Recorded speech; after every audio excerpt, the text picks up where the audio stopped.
We recently had the channel's first ever composing competition, and I listened to 832 submissions, which was about 10 times the amount I was expecting. I've entered a few competitions in the past, but this is the first time I ever hosted one, and so as submissions were coming in over the month of April, I learned things from both sides about what makes a strong entry. So in this video, I'll share some lessons I learned about hosting a competition, what made some tracks stand out over others, and the things that made me not choose a track, including the number one thing that made me most likely to reject it.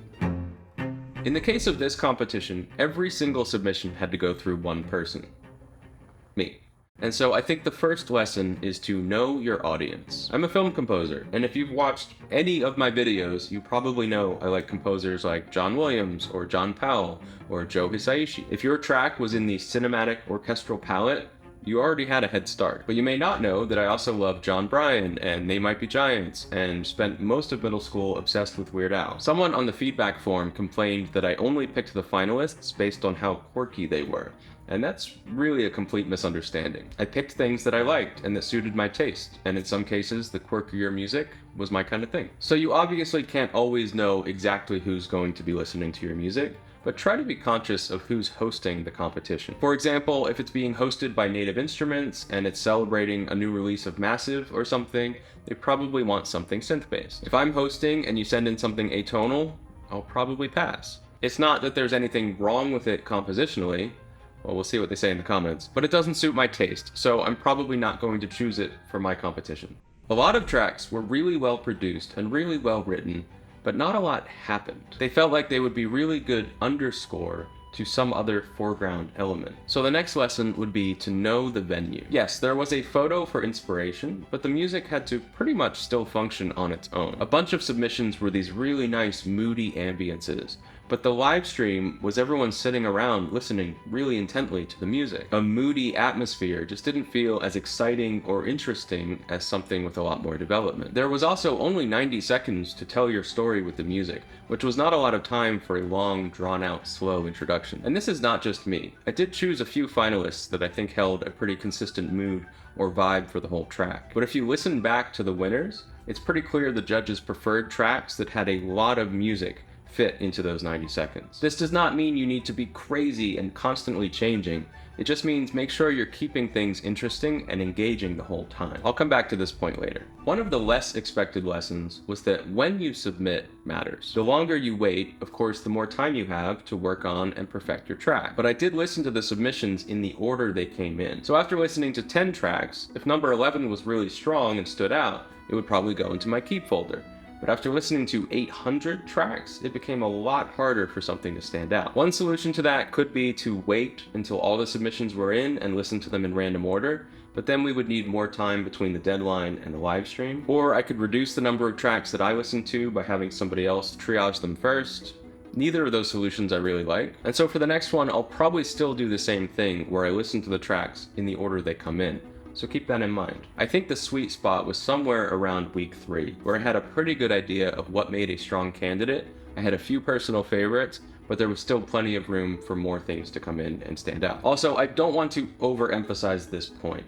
2 of the finalists actually came in the last 48 hours. But it is true that every time I went through my folder and decided what to keep and what to let go of, the things that I was familiar with and had grown to like were more likely to stick around. So the reality is that the tracks that came in earlier had a slight unfair advantage in that way, even though the composers who came in later had more time to work on their music. One of the criteria for judging the competition was production value, which for some people was a bit of a controversial point. The argument was that the people who paid the most money for the best sample libraries were basically just buying their way to the top. I somewhat disagree with this for a few reasons. First of all, free sample libraries exist, as do free DAWs and notation software and plugins and so on. But as a bigger point, production value is a necessary part of what we do. Let's say you put out a call for a script, and 2 writers of roughly equal skill apply. The first one sends you a script as a text file.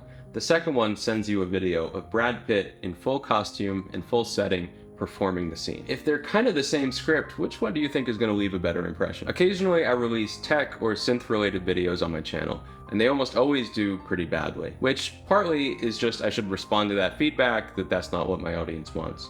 But it also worries me a bit, because in 2022, production value is really important. So as a first piece of advice, if you have a sound that sounds bad, don't use it. If you only have the MuseScore default sound bank, maybe you shouldn't be writing for a symphonic orchestra. Instead, write for the instruments you have that sound good.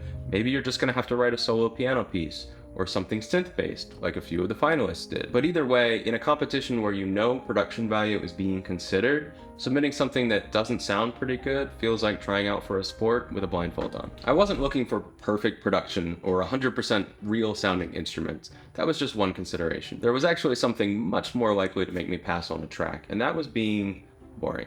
Predictability was the ultimate track killer. Now, there is a fine line between being too repetitive on one side and being so unrepetitive that it's incomprehensible on the other. But if I got to a point where I was 30 seconds into a track and I could predict what the next 8 bars of music were gonna be, it was generally a letdown. As a general idea, I lean towards using more repetition.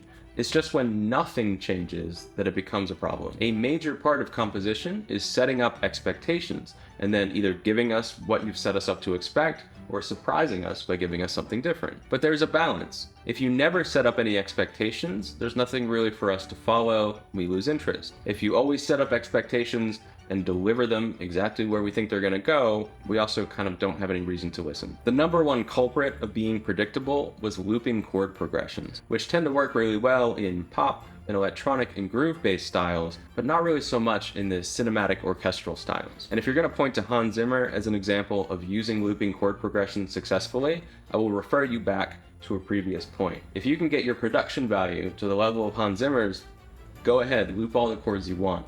But I don't think most of these tracks were at that level. The key to having an element that repeats and varies and develops over time is to make sure you're starting with a really strong motive. That's why you should watch this video next, where I talk about the 2 killer features of any strong motive.